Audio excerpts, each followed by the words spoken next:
at this problem. Find where the graph of this function is concave up and concave down, and we want to find the inflection points. Okay, so we know that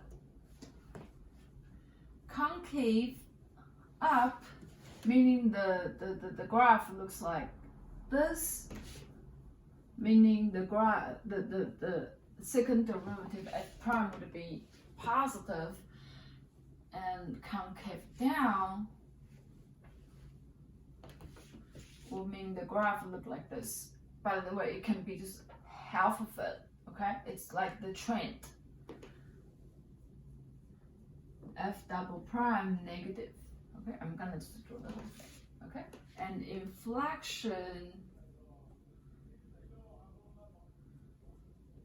points are the points on the graph, so it has x and y coordinates if and only if f double prime is equal to 0. Okay, so if you know this, then you just go ahead, find the second derivative and find the zeros and find the positive part and negative part. Okay, so let's go ahead.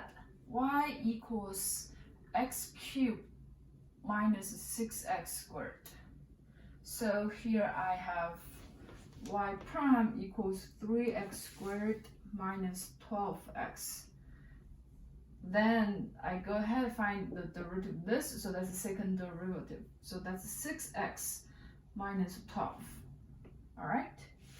Okay, so now I set the second derivative equal to 0, solve for x.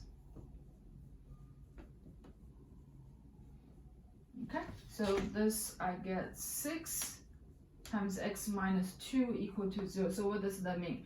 X equal to 2 is the point where you're gonna see f double prime or y double prime equal to 0, right? Because 2 is the 0 for this polynomial.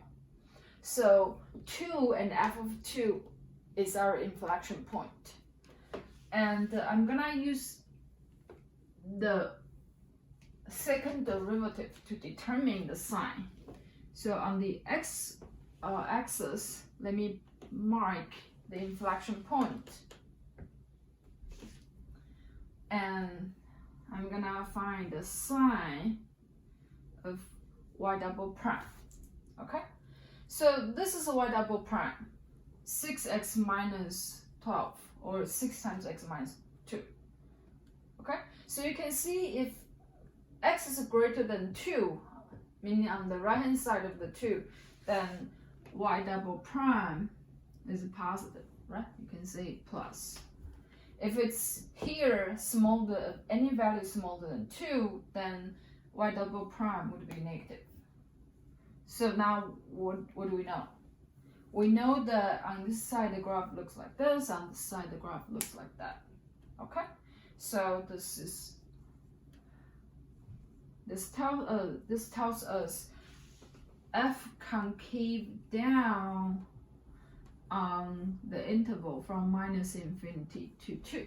Okay, so minus infinity to 2, because anything on this side has a negative y double prime, and it is concave up on the interval after 2. So that's 2 to infinity. Okay, and we're not done yet. And inflection point is 2f of 2. So let's evaluate f of 2.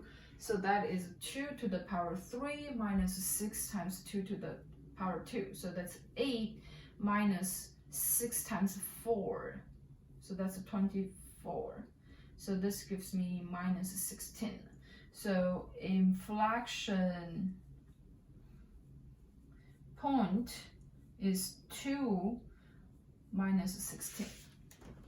Okay? So roughly speaking, you'll see that the graph will look like this, and this is where the concavity changes.